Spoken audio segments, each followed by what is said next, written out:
Cher dirigeant, cher entrepreneur, j'espère que tu vas bien et que tu es en super forme.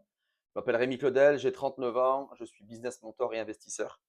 J'accompagne les dirigeants à sortir de l'opérationnel, développer leur business, changer de mindset et augmenter leur marge. L'objectif de cet accompagnement, c'est suite d'un constat que j'ai eu dans mon enfance où j'avais un père qui était dirigeant d'entreprise, mais jamais avec moi, jamais à la maison, toujours dans son boulot, toujours à faire des papiers, toujours à être en déplacement pour arriver à monter une belle entreprise.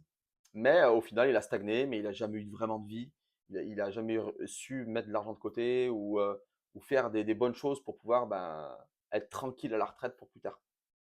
Et donc, je me suis décidé, je me suis juré de ne jamais produire ça, autant pour moi, pour mes enfants et pour les nombreux dirigeants que j'accompagne. Si je suis là aujourd'hui, c'est pour qu'on discute d'un point de prendre la posture du leader. Quand on parle de ça, c'est de comprendre que pour avoir une posture de leader, les gens ont besoin de quelqu'un qui les soutienne, qui les sécurise, qui les motive, qui les inspire.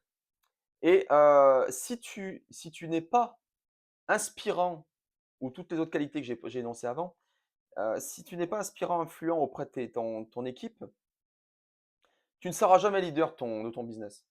Tu seras toujours, en gros, le salarié de celui-ci ou cette prison dorée que tu t'es créée, dans lequel tu te sens bien au fond de toi, mais c'est pas le top. Voilà, ce qu'il faut que tu fasses, c'est que tu n'aies pas peur. Pareil, premièrement, la peur du jugement. Il ne faut pas que tu aies peur du jugement des autres. Parce que, oublie pas que c'est toi le leader de cette entreprise. C'est toi qui décides comment ça se passe. C'est toi qui met en place les bonnes choses. Donc, il faut que tu puisses ne plus avoir peur du regard des autres. Le syndrome de l'imposteur, c'est une chose aussi qui est vraiment handicapante quand tu es gérant d'entreprise et dirigeant. Parce que tu n'es jamais sûr à 100% que ton produit ou ton offre ou ce que tu vas mettre en place sera hyper top pour tes clients. Donc, tu vas toujours le repousser. Repousser la deadline, repousser l'échéance. Tu vas te dire, oh non, j'ai le temps, etc. Donc, le syndrome de l'imposteur est encore un sujet qu'on pourra développer par la suite. Mais voilà, le syndrome de l'imposteur, c'est quelque chose qu'il faut bien que tu t'enlèves parce que n'oublie pas, tu es dirigeant, tu n'es pas le salarié de l'entreprise.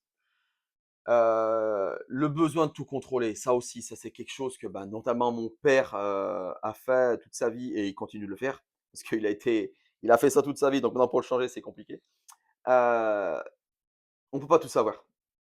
On peut pas tout savoir. Tu peux pas tout savoir, c'est pas possible. Il y a forcément des choses où tu as des lacunes. Tu as des moments où enfin, tu penses savoir faire. Ça sera mieux fait si c'est moi qui le fais. Les autres, c'est des nuls. Ah, très bien, d'accord. Change vite cet état d'esprit parce que sinon, tu vas toujours stagner. Ça, c'est un autre point qu'on abordera par la suite, c'est la zone de génie. Donc ça, c'est des choses qu'il faut vraiment que tu te remettes en question là-dessus. Le besoin de tout contrôler, c'est un élément, mais destructeur. Destructeur pour un chef d'entreprise, un leader, un dirigeant d'entreprise. Parce qu'on ne peut pas tout savoir. C'est pas possible. C'est pas possible. Il y a forcément des gens qui sont meilleurs que toi dans certains domaines, mais c'est sûr. Donc voilà, il faut vraiment que c'est les 3 points qui sont importants. Après, il y a une autre chose que beaucoup de dirigeants n'ont pas, c'est-à-dire qu'ils travaillent au jour le jour. Ils n'ont pas une vision à long terme. Une vision à long terme, c'est, par exemple, savoir où sera ton entreprise dans 3 ans, dans 5 ans, dans 10 ans. Et ça, beaucoup de dirigeants ne le savent pas, ne savent pas faire. Parce que, voilà, ils ont monté leur business et ça roule comme ça. Ils savent qu'il faut qu'ils aillent chercher des nouveaux clients. Voilà, ils savent ce qu'il faut faire, mais ils n'ont pas de vision. Si ça se trouve, tu peux te dire: «Bon, allez, moi je monte l'activité, dans 5 ans, je la vends». Tu sais ce que tu veux faire. Donc le fait d'avoir une vision, tu as quelque chose qui est beaucoup plus clair et tu sais où tu veux aller. Donc c'est-à-dire que les clients que tu vas ramener, par exemple sur 20 ans, tu gardes ton entreprise sur 20 ans, le cas de mon père qui a gardé son entreprise pendant plus de 20 ans et il faisait du commercial. Mais voilà, sans but particulier. Par contre, si tu te dis: «Je vends mon entreprise, pas 20 ans, mais dans, 6-7 ans». Donc là, tu as une échéance qui est beaucoup plus courte. Donc mentalement, tu vas chercher tes clients beaucoup plus vite. Tu vas travailler beaucoup plus dur parce que tu veux la vendre rapidement. Donc tu veux la rapidement, tu veux la vendre aussi avec un bon chiffre. Donc tu vas travailler beaucoup plus rapidement. Donc tout sera beaucoup plus rapide et au final, ça va t'éclaircir ta stratégie. Donc en parlant de stratégie, il faut prendre des décisions stratégiques par rapport à ta vision. Donc ça va être totalement, bénéfique dans ta posture de leader. Et l'un des points, qui est indispensable à mon sens pour toi et ton équipe, c'est ton mindset et ton énergie. Là, c'est quelque chose, si tu as pas d'énergie, que tu viens au boulot, tu as la tête, tu ou alors, ce que j'ai connu, tu as fait la bringue la veille parce que tu étais avec un client, soi-disant en boîte de nuit ou je sais pas trop où, dans un pub, peu importe et tu finis, le lendemain, bah, en fait, tu as pas le goût.